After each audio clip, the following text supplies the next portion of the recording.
नमस्कार दोस्तों, इस दुनिया में ऐसी अनगिनत रहस्य है जिनके बारे में हम आज भी अनजान हैं। ये सब रहस्य बहुत ही डरावनी और रोमांच से भरी हुई है। दोस्तों, मेरा नाम सुरेश है और मैं देर रात में एक वीरान सड़क से गुजर रहा था। मैं आज अपने ऑफिस में कुछ नहीं खाया था और भूखे पेट ही घर की ओर निकल पड़ा। कुछ घंटे गाड़ी चलाने के बाद मुझे बहुत जोर की भूख लगने लगा। कुछ और दूर चलने के बाद अब मेरी हालत और भी ज़्यादा खराब होने लगा इस भूख के कारण। अब तो मेरी आँख सिर्फ खाना ही तलाश रहा था। अब तो मुझे अपनी गाड़ी चलाने के लिए ध्यान लगने में भी मुश्किल हो रहा है। फिर मैं अब गूगल मैप खोला और होटल ढाबा सब कुछ खोजने लगा, मगर 15 किलोमीटर से पहले कुछ नहीं है। अब मैंने फिर से हिम्मत बांधी और गाड़ी को फुल स्पीड में चलाने लगा। कुछ देर बाद कहीं जाकर एक ढाबा दिखने लगा। ढाबा देखते ही मेरी जान में जान आई। ढाबे पर पहुंचते ही उस ढाबे के मालिक ने बोला, आइए साहब, बताइए क्या खाएंगे। फिर वो मेनू बोलने लगा। मैंने उसको बोला, अरे भाई साहब, जो भी अच्छा खाना है जल्दी से दे दो। उस ढाबे के मालिक ने ठीक है कहकर अपने नौकर को खाना परोसने को कहता है।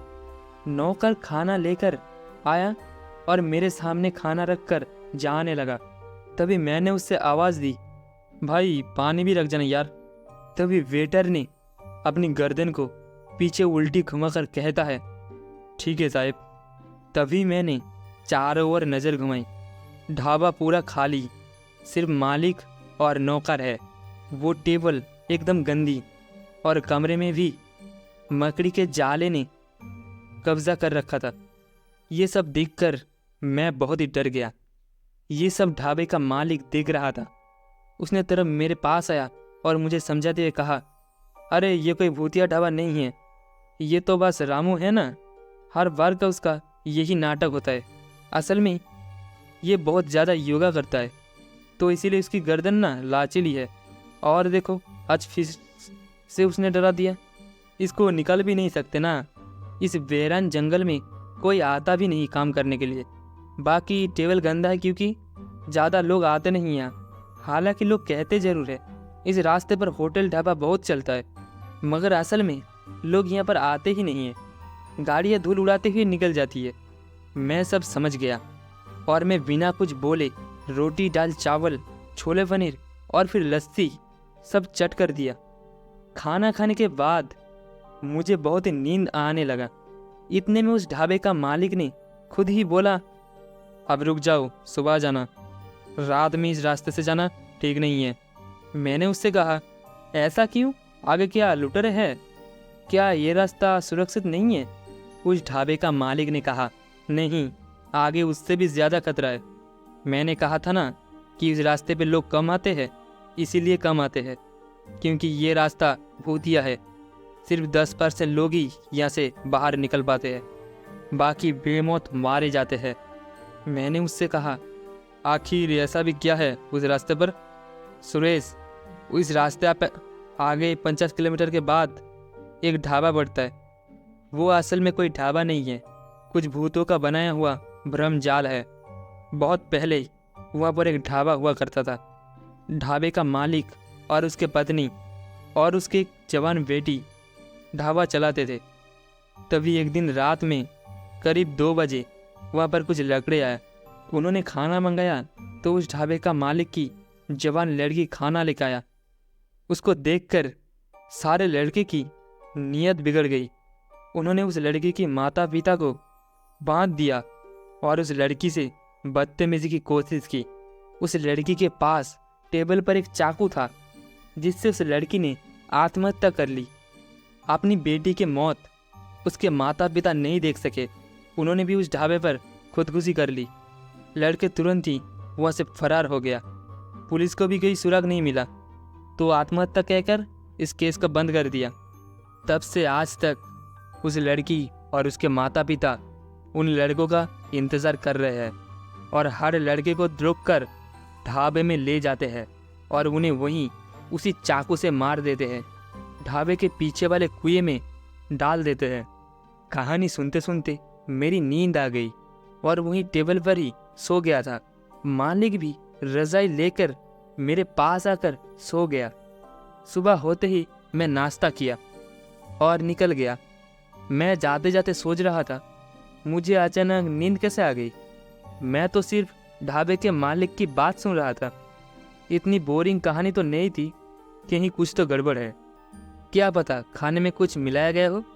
फिर आगे जाकर देखा तो सच में ढाबे वीरान पड़े हैं। फिर एक रेलवे क्रॉसिंग आई। एक मालगाड़ी कोयला लेकर जा रही थी तो क्रॉसिंग बंद थी। मैंने देखा कि वहाँ पर ट्रक और ट्रैक्टर के निशान सड़क के बाहर क्रॉसिंग के अगल बगल में थी। ऐसा लग रहा था कि यहाँ रोज कोई ट्रैक्टर और ट्रक बाहर आकर खड़ा रहते हैं। और वहाँ की ज़मीन एकदम काली थी। मुझे लगा कि जिसे कोयला यहीं पर लादा और उतारा जाता है। मेरे दिमाग में सवालों का तूफान आ रहा था। आखिरकार मेरे दिमाग भी पत्रकार वाला था। मैं सब कुछ जानने की ठान ली। अगले ही रात मैं उस रास्ते से वापस आने लगा। वापसी में जब उसी तरह से एक ढाबा उसी तरफ था जो क्रॉसिंग के लगभग 40 से 50 किलोमीटर दूर था, मैं वहाँ पर गया और बिना कुछ खाए महज रास्ता पूछकर वहाँ से चला गया। तो ढाबे के मालिक ने भी वही कहानी सुनाई और मुझे रोकने की कोशिश की। बेटा, बड़ों की बात मानो, ये रास्ता रात में जाने के लायक नहीं है। रास्ते में एक भूतिया ढाबा है जो ज़बरदस्ती तुम्हें खींच लेंगे और फिर तुम कभी वापस नहीं आओगे। मैंने उस ढाबे वाले से कहा, चाचा जी, मैं नहीं रुक सकता। मेरी माँ की तबीयत ठीक नहीं है और मैं अपने माँ के लिए तो सब कुछ भूत बना सकता हूँ और ज़रूरत पड़ने पर भी भूत से लड़ सकता हूँ। इतना कहकर मैं अपने कार से आगे निकल गया। 10 किलोमीटर ही चला होगा कि रास्ते में खून की निशान मिलने लगा, जिसमें एक पैर आगे की तरफ जाने लगा तो एक उल्टा था। ये सब देखकर मैं बहुत ही डर गया और फिर गाड़ी का स्पीड बढ़ा दी। कुछ दूर जाने पर खून की निशान बंद हो गई, लेकिन खंबे पर लगे लाइट चालू बंद होने लगा और बंद ही हो गई। अब गाड़ी की स्पीड और भी धीमी करनी पड़ी। अचानक रास्ते में बैरिकेड आ गई जिस पर लिखा था, आगे सड़क पर काम चल रहा है, कृपया यहाँ से मार्ग बदले। और कुछ दूर आगे चलने पर अजीबोगरीब लोग हवा में उड़ रहे थे।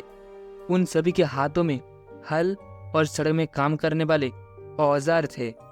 जिसके बाद मुझे लगा शायद उस ढाबे मालिक की बात मान लेनी चाहिए थी।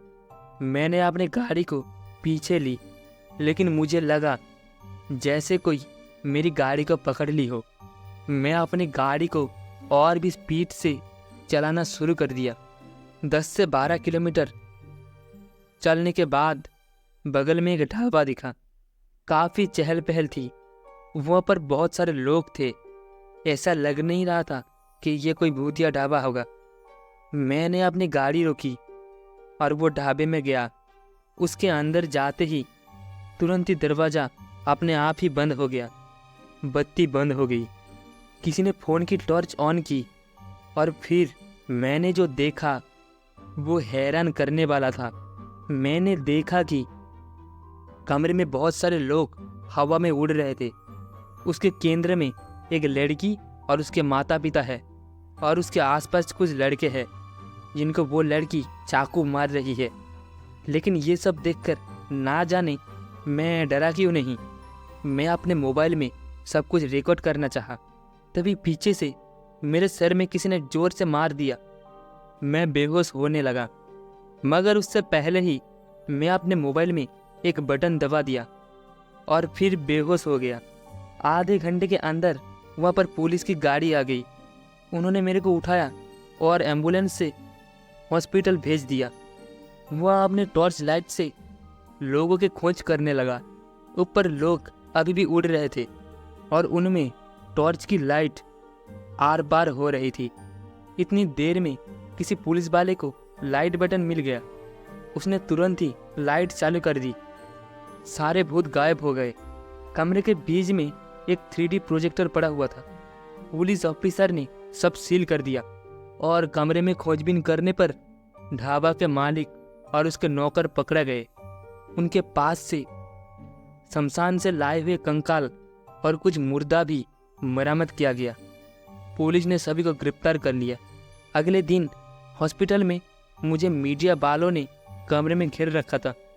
एक पत्रकार ने सवाल किया, सर आपको कैसे पता चला कि वहाँ पर भूतिया ढाबे के नाम पर स्कैम चल रहा है? आपने कैसे इसका पर्दाफाश किया? मैंने उसको बोला, जब मैंने उस दिन वो मालगाड़ी दिखी थी तभी मुझे समझ आ गया था। फिर मैंने अपने मित्र रमेश से बोला, वो पुलिस में बड़ा ऑफिसर है। तब हमने मिलकर एक योजना बनाई जिसमें एक तरफ से वो अपनी टीम लेकर आ रहा था और दूसरी तरफ मैं अपने मोबाइल की लोकेशन ऑन करके रखा था। मैं जहाँ जहाँ जा रहा था उधर से कोयला चोर करते हुए रंगे हाथ पकड़ गए और ये लोग इतना चालाक है कि लोगों को पहले ही खाने में नींद की दवाई दे देती है और अगर कोई आ जाए तो प्रोजेक्टर लगाकर लोगों को डराते थे, जिससे कोई भी बच नहीं पाता था। मुझे इस बहादुरी के लिए 1 लाख रुपए की इनाम मिलता है। तो दोस्तों इस कहानी में बस इतना ही। कहानी आपको कैसी लगी कमेंट में बताना। कहानी आपको अच्छी लगी हो तो वीडियो को एक लाइक एंड चैनल को सब्सक्राइब जरूर से कर देना। मिलते हैं अगली कहानी में, तब तक के लिए जय हिंद जय भारत।